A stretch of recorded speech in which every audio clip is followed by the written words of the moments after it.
पुणे जिल्ह्यामध्ये टॉप 9 बातम्यांचा आता आढावा घेऊया। राष्ट्रीय तपास यंत्रणेला बंगळुरू स्फोटाचा संशयित पुण्यामध्ये आल्याचा संशय। एनआयएच्या तपास पथकाकडून पुण्यामध्ये आरोपींचा शोध सुरू। पुण्यातील म्हसोबा देवाचं मंदिर 12 मार्च ते 5 एप्रिलपर्यंत बंद। मूर्तीचं वज्रलेपाद्वारे पुनर्जतन करण्यासाठी मंदिर बंद। म्हसोबा देवस्थानच्या विश्वस्तांची माहिती।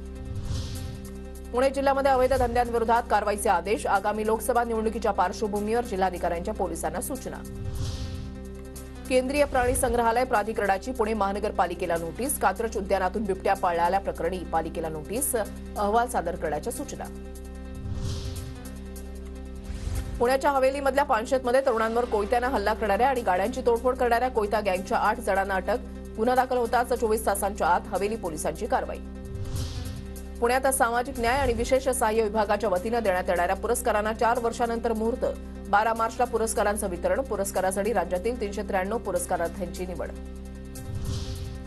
केंद्रीय शिक्षक पात्रता परीक्षा 7 जुलैला अर्ज प्रक्रिया सुरू। अर्ज भरण्यासाठी 2 एप्रिलपर्यंत अंतिम मुदत। पुण्याच्या पुरंदरमधल्या नाझरे धरणात 0% जलसाठा। बारामतीसह पुरंदर तालुक्यामधल्या अनेक गावांना पाणी टंचाईची भीषण समस्या।